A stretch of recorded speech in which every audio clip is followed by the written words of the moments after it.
I saw that Temptation card. That's one that's speaking out to me. See that Two of Cups.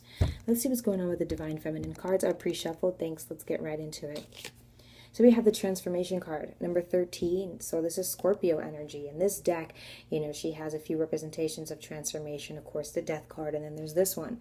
And if you look at it, you see this beautiful woman, and flowers are just coming out of her hands. I mean, she's beautiful, voluptuous, sexy. You know, she smells great. She feels good.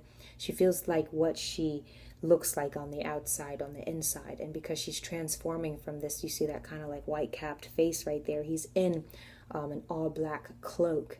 And I like to think of this as the other you, the other representation of you and what you're letting go and not paying any mind to, because you want to be open to new things. You want to look and feel this great again.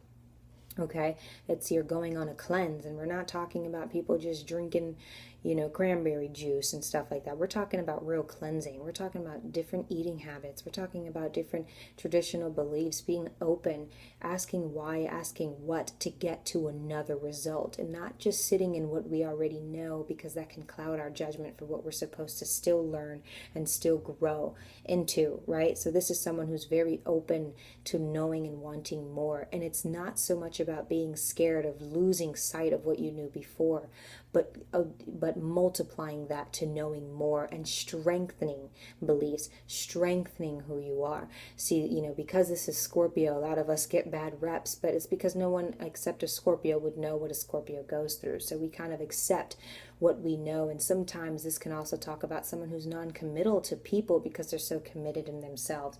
So Divine Feminines, if you're feeling like you don't love yourself because you're going through things, or you're not taking care of yourself yet, or it doesn't mean you don't love yourself any less. You're going through different changes. Everyone loves differently, and this is also somewhat of a shapeshifter. You're learning how to love in different ways. Sometimes you need to be broken down. Okay, what did I say? Broken down. Okay, in order to rise back up, the rise of the phoenix, baby. So that the eagle, you know, like, but still, you know, swoops down and picks it up and goes back up. So let's just use that. That's Aquarius energy, is it not? No, that's Scorpio energy too. So, but what I'm trying to say is that you are loving yourself in different ways that you don't know possible. And you know how we all have different representations of love. You cannot define it by one thing when you're going through it. So think of everything you're going through right now as a transformation, but in love, because that's what transforming is. It's loving yourself. When you stay so stagnant in what you know right now, what's the point of living? What's the point of asking questions? Because you're only going to manipulate that into what you still know today. You need to be able to learn how to grow, and by growing, it's called human growth and development. You can't but care for yourself. You can't but love yourself, and some of us are finding it hard to see this as love or to see this through. But regardless, we're going through transformations, whether you like it or not, Divine Feminines, and this is supposed to bring you through. The more you fight it, the harder it will be. So I'm glad about that. Divine Feminines are looking forward, and they're just focused on their assets and what they can manifest. Okay, while this guy back there is still even wanting a part of them, wanting a piece of them. That can be karmic situations, karmic partners as well. Even though it's the old you, it's your old life saying goodbye. Okay, and what you knew from that person right now, it's talking about shedding misery and the beliefs that you're not loving yourself. This is a negative aspect, what we see specifically up in a closer view of this transformation card rather than the death card. This is pinpointing what we're letting go of.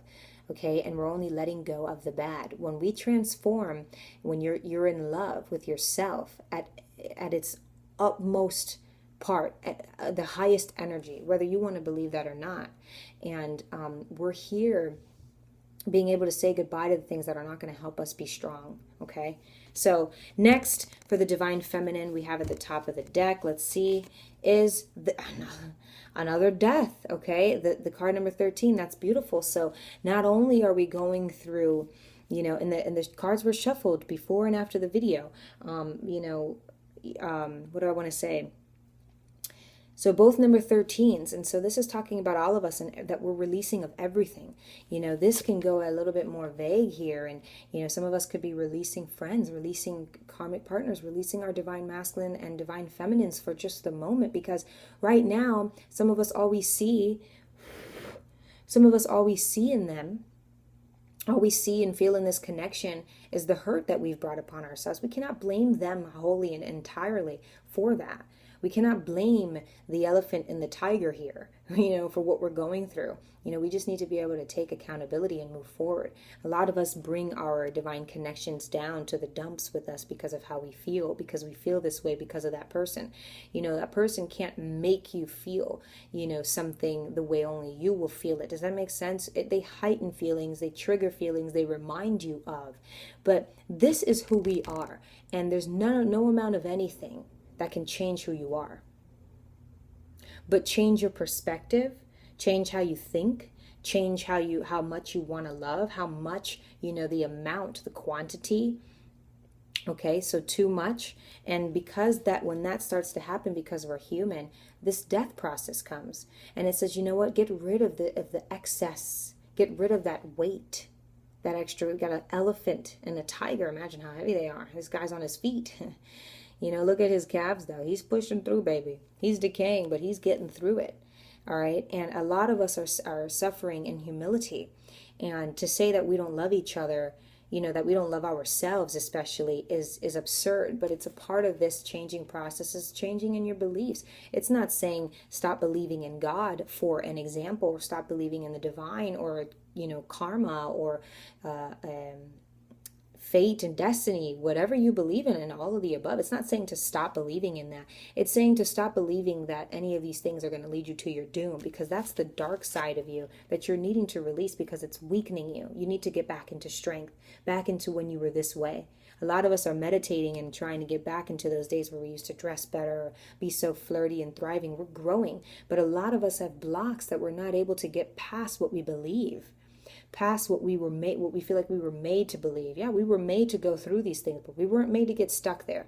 So a lot of us are having to go through major transformations, and a lot of us feel very depressed. What's going on here? But we're going to come back out in love, believe that or not. What else do we have? We have the High Priestess. Look at that. Okay, so another major arc, 3 major arcanas in a row. You guys know I only do a 4-card spread, and then I start shuffling, and then I start, So we have the number 2 here. So this is the High Priestess, more like water energy, but it's a knowing. It goes for everyone. You don't have to be a Scorpio or have 2 Scorpio placements, But this is supposed to make us into this being of knowing, first and foremost.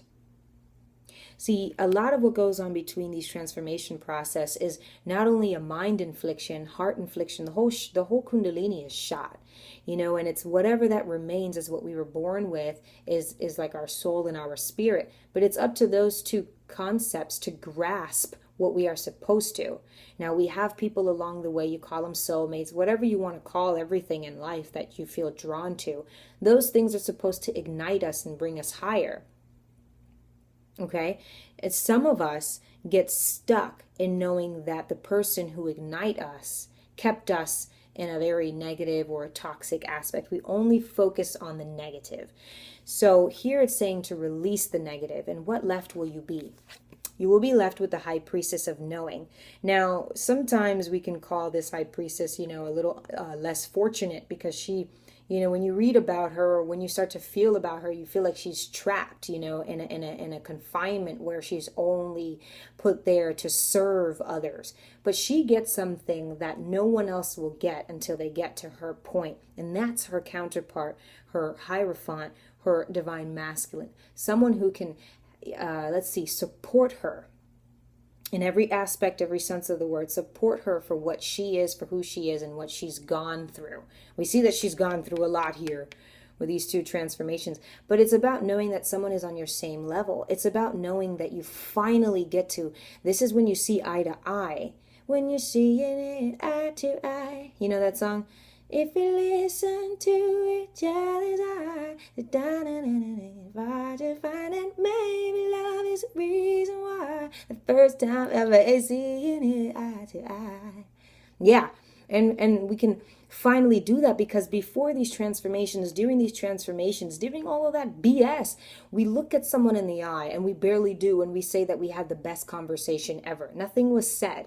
So at this point, we can back that up with physical and inspirational, with 3D and 5D inspiration. I hope that makes sense to some of us. I just went off on my own little rant there. But I want you to know that when you're at this stage, you finally get to marinate in all that you've become without being scared that the person that you felt like ignited you or triggered you to be this person isn't going to be there. All right, let's just move forward. The High Priestess is amazing. She does not sit on this realm. She's in another realm. She's in the middle of both. She has a complete balance of 3D and 5D. That's what we need to do here. But a lot of us are just stuck in those triggers of what our divine partner, our counterpart, masculine or feminine, whoever you're watching for, has led us to.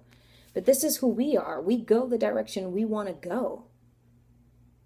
Says a lot of us have been going the wrong direction. What else do we have at the top of the deck? The Moon card. Another major arcana, dude. Card number 18. 4 major arcanas in a row. So again, leading into the wrong direction. And it says to me that it's specifically about what we do not want to get rid of.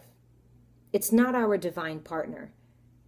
It's confusion. It's the knowing. It's the pain of knowing and then being confused, stuck in confusion of exactly where we're going and exactly where we are. It's called blocks. We have blocks, we have latches, we're scared. We're scared of transforming, we're scared of transformation, we're scared of being alone on the other side. But we're alone. For me, the scariest part is being with someone and feeling alone, not being alone itself. Because at least, you know what I mean? I would hate to sit up in someone's face all day pretending. I mean, what? Do I deserve a plaque? Am I getting a plaque? Am I getting some type of award? I don't think so. So, what do we have at the top of the, yeah, it's interesting. It's very interesting. But I'm going to leave these 4 cards here for the Divine Feminines. And I am working with a few people. I don't mean to put people out. I work with a lot of people a day. And, there's just a couple who they get scared once the transformation is almost complete. And this talks nothing about material. I mean, it could, because when you're, some part of this has to be on ground, has to be on foot. We see a lot of feet on ground, but then we see some feet up in the air, and at least where that applies, we're not there.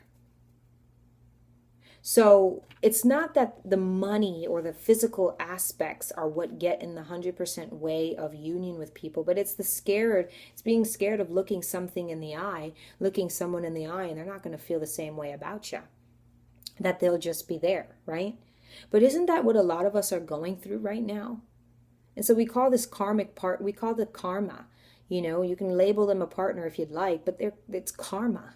It's bad karma. And we stick there, we stay there because we're scared of seeing our success. That is what you may subconsciously be unaware of, is that we're scared of our own success because there's no reason why you can't put yourself through this. A lot of us have had kids. I mean, a lot of us have done drugs. I mean, we've done so many things to ourselves on this physical plane that what's so scary about the other side, about being balanced? What's scary about being balanced? Because we feel that more than anything. We know the gospel. We know that it'll carry us higher. We know that it'll take us higher. Let me see what's about this Moon card here. Okay, and nothing. I got the Page of Cups and the Page of Swords and the Knight of Cups. I think we're afraid okay, so we got air and we got water energy. The Knight of Cups, impulsive knight, right?